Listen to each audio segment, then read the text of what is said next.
Friends, कैसे आप सब? उम्मीद करते हैं अच्छा ही होंगे। तो आज हम लोग देखने वाले हैं प्रदीप सर के द्वारा जो बिहार दरोगा का प्रैक्टिस सेट निकाला गया है, उन्हीं का प्रैक्टिस सेट नंबर 5 को आज हम लोग देखने वाले हैं। इससे पहले प्रैक्टिस सेट नंबर 4 तक का वीडियो चैनल पे अपलोड कर दिया गया है।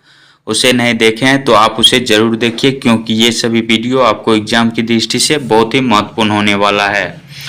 तो चलिए आज के वीडियो को शुरू करते हैं। आज का पहला क्वेश्चन है कि स्टेनलेस स्टील बनाने के लिए लोहे के साथ प्रयुक्त होने वाली महत्वपूर्ण धातु कौन सी है? तो वह है क्रोमियम धातु। ऑप्शन नंबर सी इसका राइट आंसर हो जाएगा। स्टेनलेस स्टील बनाने के लिए लोहे में क्रोमियम को मिलाया जाता है। ऑप्शन सी इसका राइट आंसर हो जाएगा। नेक्स्ट है कि पेड़ की आयु का पता लगाया जा सकता है। पेड़ की आयु का पता कैसे लगाया जाता है? तो उसके धड़ पर वलयों की संख्या की गणना करके। ऑप्शन नंबर बी इसका राइट आंसर हो जाएगा। इसके बाद नेक्स्ट क्वेश्चन है कि भारत की लोक कलाओं और जनजातीय परंपराओं को दर्शाने वाली प्रदर्शनी स्वदेश का आयोजन कहाँ किया गया? तो इसका आयोजन जो है दुबई में किया गया। ऑप्शन नंबर सी सही हो जाएगा। नेक्स्ट क्वेश्चन है कि किसी पिंड का भार जो होता है वह ध्रुव पर जो होता है सर्वाधिक होता है। ऑप्शन नंबर बी इसका राइट आंसर हो जाएगा। ध्रुव पर सर्वाधिक होता है, भूमध्य रेखा पर न्यूनतम होता है। अगला नंबर क्वेश्चन है कि हाल ही में किस देश की संसद ने कैदियों को भी सेना में भर्ती के लिए अनुमति देने वाला एक विधेयक पारित किया है? तो किस देश की संसद ने ऐसा विधेयक पारित किया है? तो इसका right answer option number A से हो जाएगा, यूक्रेन देश ने। नेक्स्ट है कि डीएनए फिंगर प्रिंटिंग केंद्र स्थित है, यह कहाँ पे स्थित है? तो हैदराबाद में स्थित है। ऑप्शन नंबर डी इसका राइट आंसर हो जाएगा। इसके बाद अगला क्वेश्चन है कि वायुमंडल में ओजोन परत जो होती है वह किस मंडल में होती है? ओजोन परत तो सबसे पहले समताप मंडल में होती है, और यह जो है ओजोन परत पराबैंगनी विकिरण से पृथ्वी पर जीवन की यहाँ पे रक्षा करती है, तो ऑप्शन नंबर सी इसका राइट आंसर हो जाएगा। इसके बाद अगला नंबर क्वेश्चन है कि हाल ही में भारत और किस देश के बीच 5वीं संयुक्त सीमा शुल्क समूह की बैठक लद्दाख में आयोजित की गई? हाल ही में भारत और किस देश के बीच 5वीं संयुक्त सीमा शुल्क समूह की बैठक लद्दाख में की गई? तो भारत और भूटान देश के बीच। ऑप्शन नंबर बी इसका राइट आंसर हो जाएगा। अगला क्वेश्चन है कि ट्रांसफार्मर प्रयुक्त होते हैं। ट्रांसफार्मर जो है यह एसी वोल्टेज के उपचयन या अपचयन करने के लिए प्रयुक्त होता है। ऑप्शन नंबर डी इसका राइट आंसर हो जाएगा। इसके बाद अगला नंबर क्वेश्चन है, अगला क्वेश्चन दिया गया है कि हाल ही में भारत ने किस देश में भारतीय आवास परियोजना के तहत 1300 घरों के निर्माण का शुभारंभ किया है? तो यह श्रीलंका देश में। ऑप्शन नंबर बी इसका राइट आंसर हो जाएगा। नेक्स्ट है कि सूर्य की ऊर्जा उत्पन्न होती है। सूर्य की ऊर्जा जो उत्पन्न होती है यह नाभिकीय संलयन के द्वारा होती है। ऑप्शन नंबर सी इसका राइट आंसर हो जाएगा। अगला नंबर क्वेश्चन है कि स्वचालित वाहन निर्यातक का सबसे अविषालु धातु प्रदूषक है। सबसे अविषालु धातु प्रदूषक कौन सा है? तो वह लेड है, यानी सीसा है। ऑप्शन नंबर बी इसका राइट आंसर हो जाएगा। और सीसा यानी लेड से जो है आंख एवं फेफड़े प्रभावित होता है, आंख और फेफड़ा प्रभावित होता है। किससे? लेड से। अगला नंबर क्वेश्चन है कि 54 वर्षीय कामी रीता शेरपा हाल ही में कितनी बार माउंट एवरेस्ट पर चढ़ाई कर सर्वाधिक बार चढ़ाई करने का रिकॉर्ड हासिल किया है? तो 29वीं बार। ऑप्शन नंबर सी इसका राइट आंसर हो जाएगा। अगला नंबर क्वेश्चन है कि भूमंडलीय ऊष्मन की आशंका किसकी बढ़ती हुई सांद्रता के कारण बढ़ रही है? तो यह जो है कार्बन डाइऑक्साइड की मात्रा बढ़ने से बढ़ रही है। भूमंडलीय ऊष्मन यानी भूमंडलीय तापन इसी को कहते हैं। ऑप्शन नंबर डी इसका राइट आंसर था। नेक्स्ट क्वेश्चन है कि जब किसी वस्तु को पृथ्वी से चंद्रमा पर ले जाया जाता है तो उसका भार घटेगा या बढ़ेगा, क्या होगा इसका राइट आंसर? तो ऑप्शन नंबर बी से हो जाएगा, भार घट जाता है। भार कितना घटता है? तो 1/6 गुना हो जाएगा। पृथ्वी पर जितना भार रहेगा वही चंद्रमा पर उसका भार 1/6 गुना हो जाएगा, यानी कम जाएगा। और द्रव्यमान जो रहेगा वह दोनों जगह सेम ही रहेगा। अगला क्वेश्चन है कि गर्म करने से विस्तारण, गर्म करने से विस्तारण क्या होता है? तो पदार्थ का घनत्व घटा देता है विस्तारण। ऑप्शन नंबर सी इसका राइट आंसर हो जाएगा। इसके साथ पदार्थ का घनत्व घटा देता है। गर्म करने से विस्तारण पदार्थ का घनत्व घटा देता है। नेक्स्ट क्वेश्चन है कि प्रत्यावर्ती धारा को दिष्ट धारा में परिवर्तित करने वाली युक्ति को कहते हैं। प्रत्यावर्ती धारा को दिष्ट धारा में परिवर्तित करने वाली युक्ति को क्या कहा जाता है? तो रेक्टिफायर कहा जाता है। ऑप्शन नंबर बी से हो जाएगा। इन्वर्टर क्या होता है? तो इन्वर्टर जो है रासायनिक ऊर्जा को विद्युत ऊर्जा में परिवर्तित करता है। इसके बाद ट्रांसफार्मर जो है, ट्रांसफार्मर यह प्रत्यावर्ती धारा को कम या ज्यादा करता है। और ट्रांसमीटर क्या होता है? तो यह जो है संप्रेषण यानी बातचीत जो करते हैं ट्रांसमीटर के द्वारा ही कर पाते हैं हम। अगला नंबर क्वेश्चन है कि एक मनुष्य दुर्घटनाग्रस्त हो जाता है और उसे रक्तदान की आवश्यकता होती है, किंतु उसके रक्त समूह का परीक्षण करने का समय नहीं है, तो उसे जो है निम्नलिखित में से कौन सा रक्त समूह उसे दिया जा सकता है? तो यूनिवर्सल डोनर यानी सबको जो दे सकता है वह ओ निगेटिव होता है, और यूनिवर्सल एक्सेप्टर यानी सबसे जो ले सकता है वह ए बी पॉजिटिव होता है। तो सबसे यानी कौन सा ले सकता है, वहां पर है कि व्यक्ति को कौन सा दिया जाना चाहिए, तो ओ निगेटिव ब्लड दिया जाना चाहिए। तो ऑप्शन नंबर बी इसका राइट आंसर हो जाएगा। बुक में इसका आंसर गलत दिया गया है, ओ पॉजिटिव दिया गया है बुक में। अगला क्वेश्चन है कि शरीर की वे कोशिकाएं जिनमें शरीर की किसी भी प्रकार की कोशिकाएं में विभाजन तथा विशिष्टीकरण की क्षमता है और जो कई गंभीर बीमारियों पर शोध का केंद्र बिंदु है, उसे कहते हैं, उसे स्टेम कोशिका कहा जाता है। ऑप्शन नंबर डी इसका राइट आंसर हो जाएगा। और स्टेम कोशिका जो पाई जाती है वह भ्रूण में पाई जाती है, स्टेम कोशिका। अगला नंबर क्वेश्चन है 20 का राइट आंसर जो है ऑप्शन नंबर सी से हो जाएगा 58। 21 नंबर क्वेश्चन है कि निम्नलिखित में से किसने प्रतिपादित किया कि भाग ही सब कुछ निर्धारित करता है, मनुष्य असमर्थ होता है। भाग ही सब कुछ निर्धारित करता है, मनुष्य असमर्थ होता है, यह किसने कहा है या किसने प्रतिपादित किया है? तो आजीवक संप्रदाय के संस्थापक मखली गोसाल ने इसकी पुष्टि की थी। तो ऑप्शन नंबर सी इसका राइट आंसर हो जाएगा, आजीवकों ने। अगला क्वेश्चन है कि निम्नलिखित में से कौन सत्यशोधक समाज का संस्थापक था? सत्यशोधक समाज का संस्थापक ज्योतिबा फुले हैं। इन्होंने ही गुलामगिरी पुस्तक की रचना की थी। अगला नंबर क्वेश्चन है कि वस्त्रों के लिए कपास की खेती का आरंभ सबसे पहले भारत में ही किया गया। और कहाँ पे किया गया भारत में? तो सिंधु घाटी सभ्यता के स्थल के निकट किया गया। ऑप्शन नंबर डी सही हो जाएगा। 24 का राइट आंसर जो है ऑप्शन नंबर डी सही हो जाएगा, 24 का भी। इसके बाद अगला क्वेश्चन है कि select the most appropriate synonym यानी समानार्थी शब्द पूछा है। अर्न का हिंदी क्या होता है? अर्जित करना।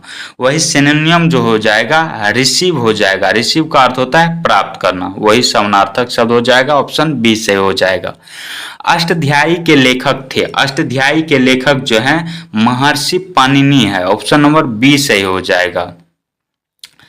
मैथ और रीजनिंग का सवाल में अगर आपको कोई भी दिक्कत कहीं से भी होता है तो आप वीडियो के लास्ट में जो नंबर दिया गया उस पर मैसेज करके भेज सकते हैं।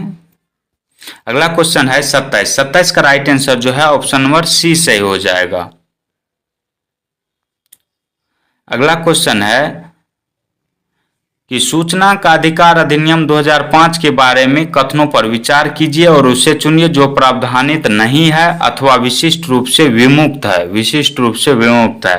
तो इसका राइट आंसर जो है ऑप्शन नंबर बी सही हो जाएगा। आवेदक को जो सूचना हेतु अनुरोध करता है उसे सूचना मांगे जाने के कारणों को देना होगा। चलिए इसके बाद अगला क्वेश्चन देखते हैं। अगला क्वेश्चन है, निम्नलिखित में से कौन सा एक मानव संसाधन विकास मंत्रालय में विभाग नहीं है? मानव संसाधन विकास मंत्रालय में विभाग नहीं है तो तकनीकी शिक्षा विभाग, यह इसके अंतर्गत नहीं आता है। तकनीकी शिक्षा विभाग जो आता है विज्ञान एवं प्रौद्योगिकी मंत्रालय के अधीन आता है। इसके बाद अगला नंबर क्वेश्चन है कि वित्त आयोग राष्ट्रपति को संस्तुति भेजने में मुख्य रूप से संबंधित है। तो राज्य को दिए जाने वाले अनुदान के सिद्धांत से क्या है ये? तो ये सही दिया गया है। राज्य एवं केंद्रों के बीच करों के बंटवारे से, ये भी सही है। वित्त आयोग के संबंध में राष्ट्रपति को संस्तुति भेजने में मुख्य रूप से ये दोनों संबंधित है। तो इसका राइट आंसर जो है ऑप्शन नंबर डी सही हो जाएगा। अगला क्वेश्चन है कि अंतर्राष्ट्रीय संधियों को भारत के किसी भाग अथवा संपूर्ण भारत में लागू करने के लिए संसद कोई भी कानून बना सकती है। संसद कोई भी कानून बना सकती है, किसकी सहमति से? तो इसका राइट आंसर जो है ऑप्शन नंबर डी से हो जाएगा, बिना किसी राज्य की सहमति से। अगला क्वेश्चन है कि लोकसभा विचारार्थ भेजे गए वित्त विधेयक को राज्यसभा अधिकतम इतने समय तक रोके रख सकती है। अधिकतम इसे जो है कितने दिनों तक रोके रख सकता है? तो अधिकतम 14 दिनों तक रख सकता है। ऑप्शन नंबर डी से हो जाएगा। अगला नंबर क्वेश्चन है कि भारतीय संविधान सभा के प्रथम दिन के अधिवेशन की अध्यक्षता इन्होंने की थी। भारतीय संविधान सभा की प्रथम दिन के अधिवेशन की अध्यक्षता डॉक्टर सच्चिदानंद सिन्हा ने किया था। ऑप्शन नंबर डी इसका राइट आंसर हो जाएगा। और संविधान सभा की प्रथम बैठक जो हुई थी वह 9 दिसंबर 1946 ईस्वी को हुई थी। 9 दिसंबर 1946 ईस्वी को संविधान सभा की प्रथम बैठक हुई थी और ये क्वेश्चन पूछा गया है। अगला नंबर क्वेश्चन है कि select the most appropriate antonym यानी विलोम शब्द पूछा गया है।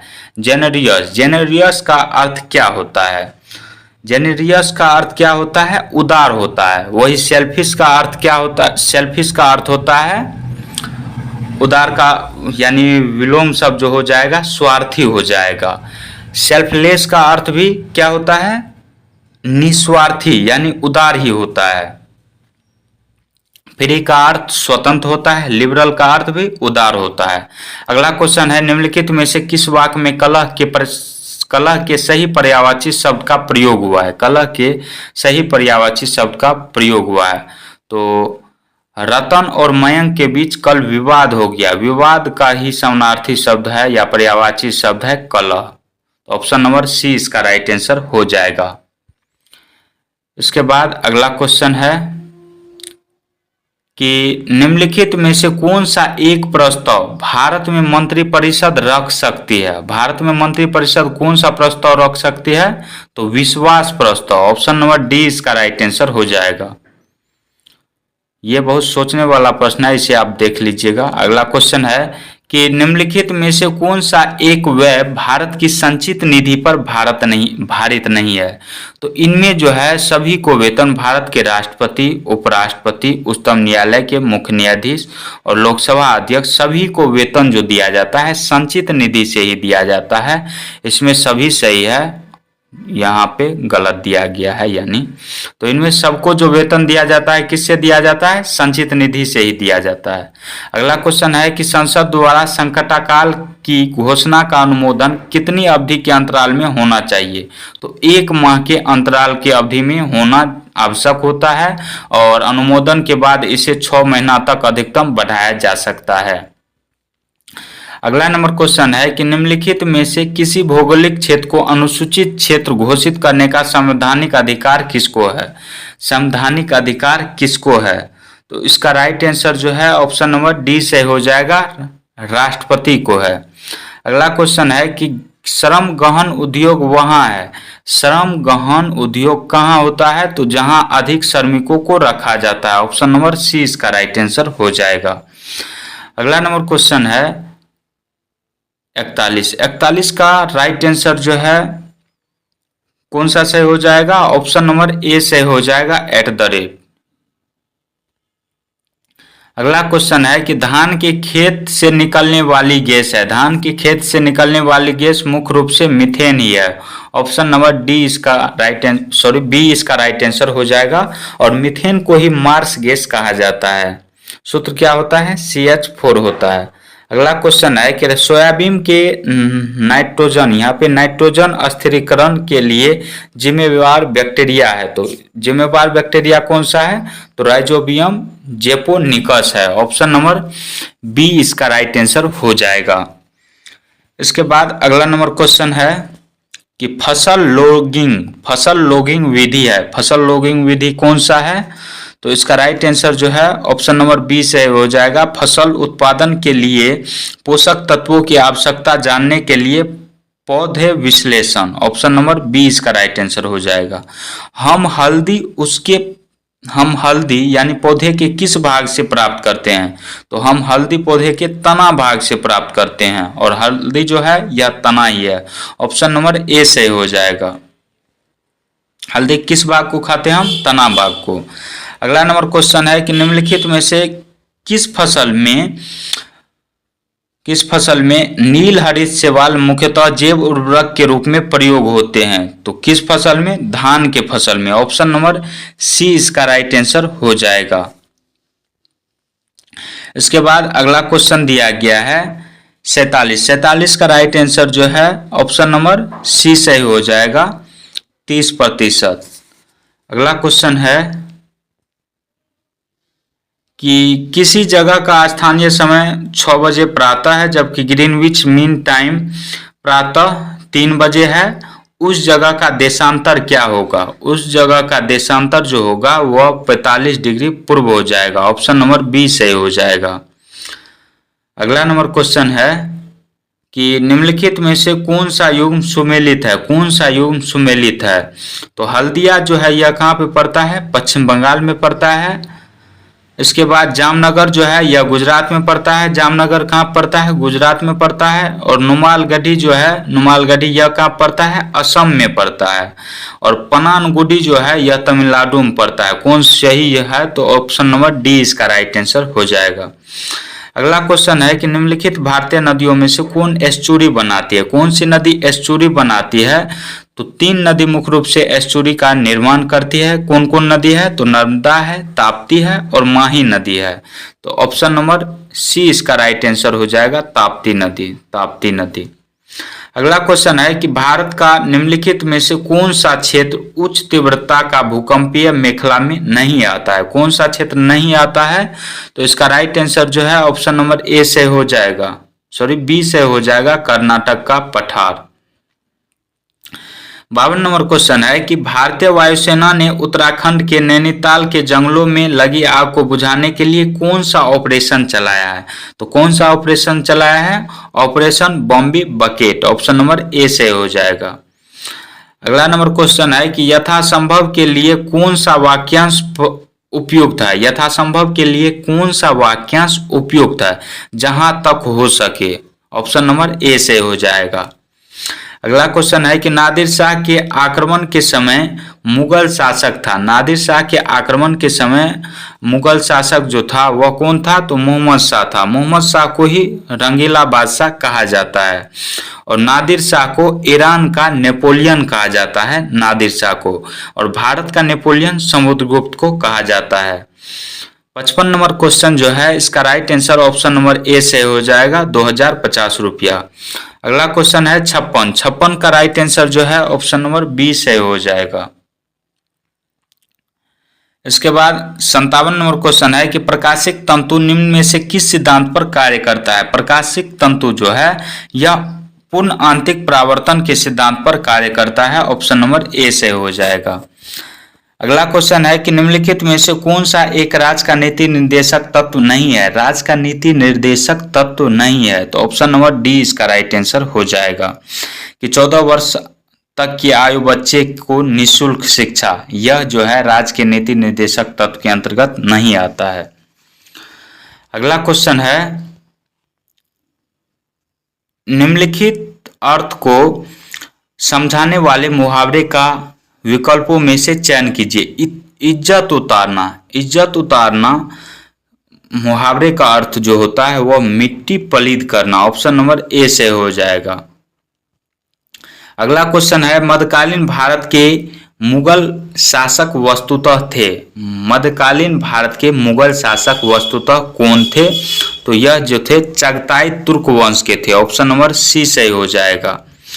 नेक्स्ट क्वेश्चन है, इसमें टाइपिंग मिस्टेक दिया गया है कि गुप्त काल की एक सुंदर कार्तिकेय की मूर्ति किस जिले में प्राप्त हुई है? तो यहाँ पे कालाशोक दिया गया है, यहाँ पे शाहाबाद जिले कर लीजिए। शाहाबाद जिले जो है वर्तमान में उत्तर प्रदेश में पड़ता है। ऑप्शन नंबर डी सही हो जाएगा। अगला क्वेश्चन है कि हाल ही में चीन के सहयोग से किस देश ने अपना पहला चंद्र मिशन आईक्यूब कमर लॉन्च किया है? तो हाल ही में चीन के सहयोग से किस देश ने? तो पाकिस्तान देश ने। ऑप्शन नंबर बी इसका राइट आंसर हो जाएगा। नेक्स्ट क्वेश्चन है कि बिहार में संवैधानिक शासन कब प्रारंभ हुआ था? बिहार में संवैधानिक शासन 1937 ईस्वी में प्रारंभ हुआ था। ऑप्शन ए सही हो जाएगा। अगला क्वेश्चन है कि बिहार विधानसभा में निर्वाचित सदस्यों के लिए कुल कितने स्थान निर्धारित है?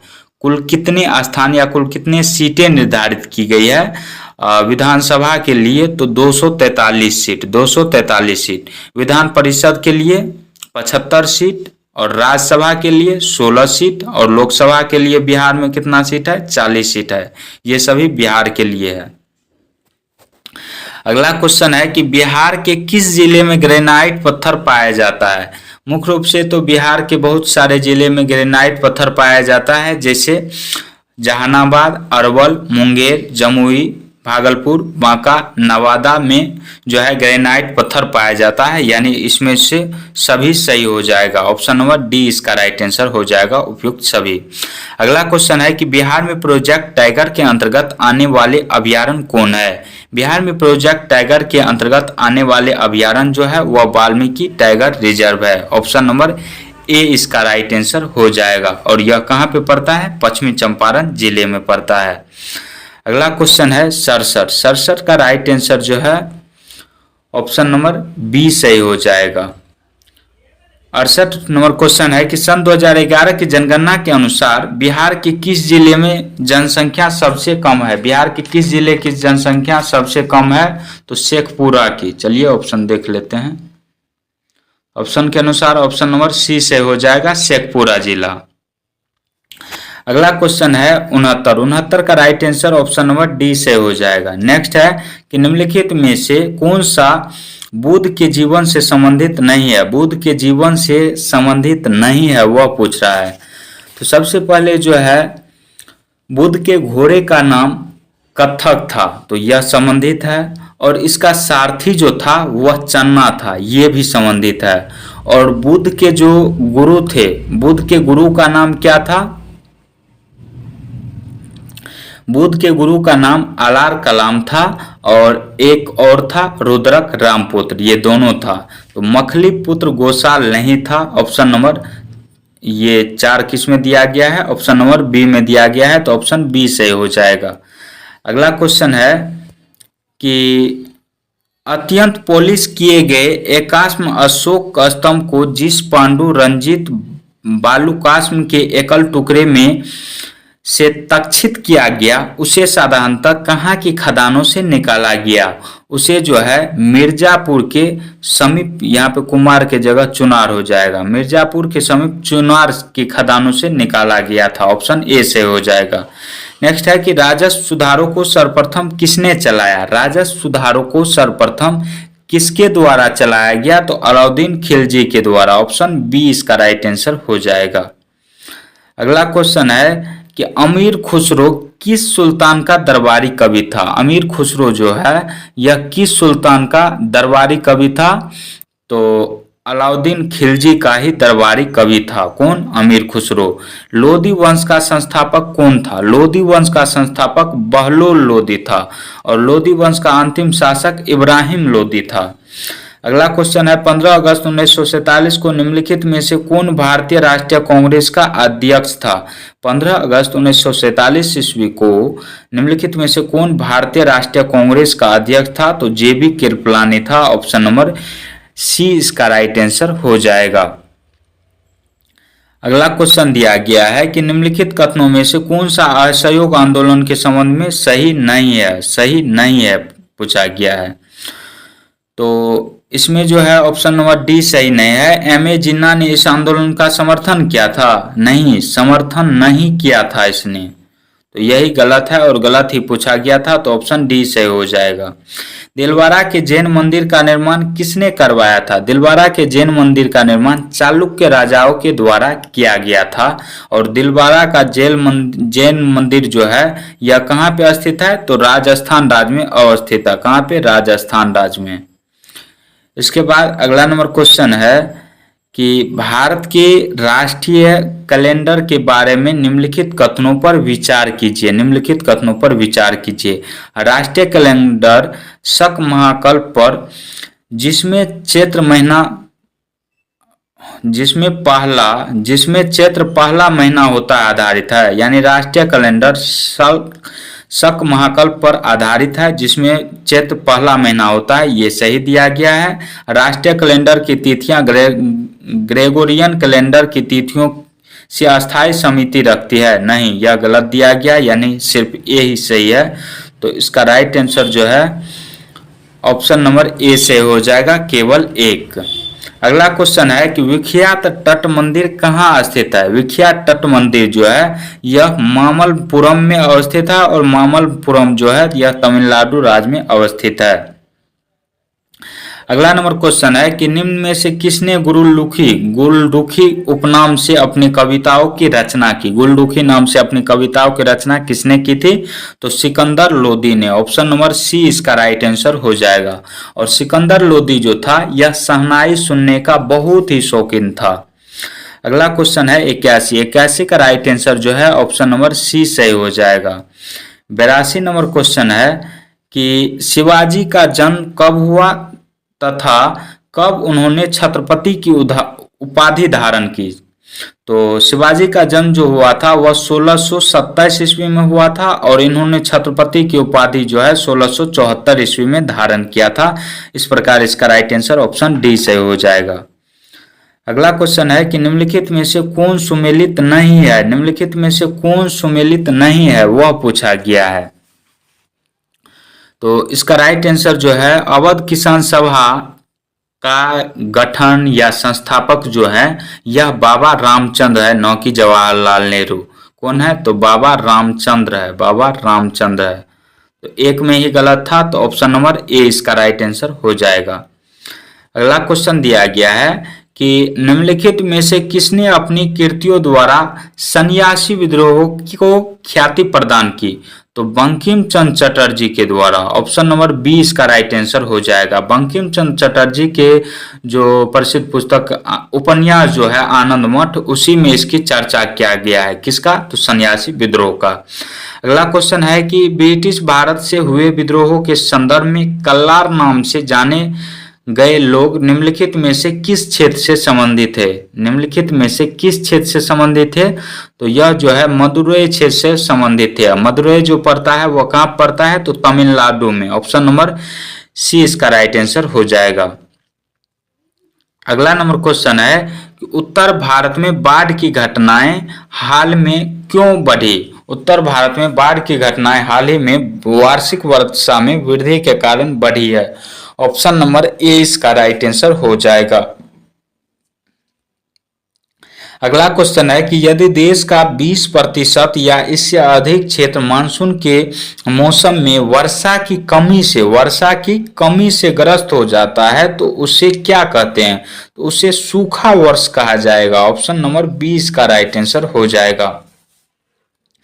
इसके बाद अगला क्वेश्चन दिया गया है कि हाल ही में भारत ने किस देश के साथ राजनयिक पासपोर्ट के लिए वीजा छूट समझौते पर हस्ताक्षर किया है? तो मालदीव देश ने। यहाँ पे मालदीव हो जाएगा, मालदीव। ऑप्शन नंबर सी से हो जाएगा। नेक्स्ट है कि सुंदरवन या मैंग्रोव वन कहाँ पाए जाते हैं? सुंदरवन पश्चिम बंगाल के डेल्टाई प्रदेश में पाए जाते हैं। पश्चिम बंगाल के डेल्टाई प्रदेश में पाए जाते हैं। ऑप्शन नंबर डी इसका राइट आंसर हो जाएगा। और यहाँ पे जो है यानी सुंदरवन में किस प्रकार के वृक्ष पाए जाते हैं सबसे ज्यादा? तो सुंदरी वृक्ष के लिए प्रसिद्ध है। कौन सा वन? सुंदरवन। इसके बाद अगला क्वेश्चन है कि दोहा डायमंड लीग में नीरज चोपड़ा ने कौन सा पदक जीता? तो नीरज चोपड़ा ने जो है सिल्वर मेडल जीता। ऑप्शन नंबर बी इसका राइट आंसर हो जाएगा। नेक्स्ट है कि निम्नलिखित में से कौन सही सुमेलित नहीं है? रेड क्लिफ रेखा भारत और पाकिस्तान के बीच है। मैगिनोट रेखा जो है यह फ्रांस और जर्मनी के बीच है। डुरंड रेखा जो है भारत और अफगानिस्तान के बीच है। वर्तमान में यह जो है पाकिस्तान और अफगानिस्तान के बीच है, क्योंकि जो है पाक अधिकृत क्षेत्र जो है वहां पे जबरदस्ती जो है पाकिस्तान के द्वारा कब्जा कर लिया गया है। इस प्रकार यह जो है पाकिस्तान और अफगानिस्तान के बीच सीमा साझा करता है। पहले यह भारत और अफगानिस्तान के बीच साझा करता था। हिंडनबर्ग रेखा जो है बेल्जियम और जर्मनी के बीच अवस्थित है। इसके बाद अगला क्वेश्चन है कि प्रसिद्ध क्रिकेट खिलाड़ी कॉलिन मुंडो ने हाल ही में अंतर्राष्ट्रीय क्रिकेट से संन्यास लेने की घोषणा की है। यह किस देश के खिलाड़ी है? तो दक्षिण अफ्रीका के खिलाड़ी हैं, और दक्षिण अफ्रीका के डरबन जगह से इसका संबंध है। किसका? तो कॉलिन मुंडो का। यह कौन है? तो क्रिकेट खिलाड़ी हैं। अगला नंबर क्वेश्चन है कि निम्नलिखित में से वह सागर कौन सा है जो भूबद्ध है? निम्नलिखित में से कौन सा सागर है जो भूबद्ध है? तो इसका right answer option number D से हो जाएगा, अरल सागर।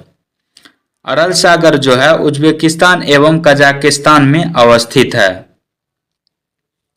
अगला नंबर क्वेश्चन है कि संघ लोक सेवा आयोग के सदस्य किसके द्वारा नियुक्त किए जाते हैं? संघ लोक सेवा आयोग के सदस्य राष्ट्रपति द्वारा नियुक्त किए जाते हैं। ऑप्शन नंबर बी से हो जाएगा। राष्ट्रपति लोकसभा को भंग कर सकता है। राष्ट्रपति लोकसभा को भंग किसकी सलाह पर करता है? तो प्रधानमंत्री की सलाह पर ही करता है। ऑप्शन ए से हो जाएगा। अगला नंबर क्वेश्चन है कि भारतीय संविधान का कौन सा भाग संविधान की आत्मा कहलाता है? तो भारतीय संविधान का आमुख का ही अर्थ होता है प्रस्तावना या उद्देशिका। तो भारतीय संविधान की प्रस्तावना या आमुख या उद्देशिका को भारत की यानी संविधान की आत्मा कहा जाता है। ऑप्शन सी से हो जाएगा। नेक्स्ट क्वेश्चन है कि संविधान के अंतर्गत मूल अधिकारों का संरक्षक निम्नलिखित में से कौन है? मूल अधिकारों का संरक्षक किसे कहा जाता है? तो न्यायपालिका को कहा जाता है। ऑप्शन बी से हो जाएगा। अगला क्वेश्चन है कि भारत के संविधान के अनुच्छेद जो जम्मू कश्मीर राज्य में स्वयं में लागू होते हैं वे हैं। तो अनुच्छेद 1 और 370 वर्तमान में ये सब खत्म कर दिया गया है। अगला क्वेश्चन है कि निम्नलिखित में से कौन सी भारतीय संविधान की विशेषता नहीं है? तो भारत में अधिआज्ञात्मक सरकार नहीं है। ऑप्शन नंबर बी इसका राइट आंसर हो जाएगा। नेक्स्ट क्वेश्चन दिया गया है और आज का लास्ट क्वेश्चन है कि निम्नलिखित में से किस परिघटना का उपयोग ऑप्टिकल फाइबर में किया जाता है? तो ऑप्टिकल फाइबर जो है यह पूर्ण आंतरिक परावर्तन के सिद्धांत पर आधारित है। ऑप्शन नंबर सी इसका राइट आंसर हो जाएगा। आज का वीडियो आपको कैसा लगा कमेंट सेक्शन में जरूर बताइए, और आपको किस टॉपिक पर वीडियो चाहिए ये भी जरूर बताइएगा। मिलते हैं नेक्स्ट वीडियो में, तब तक के लिए जय हिंद जय भारत।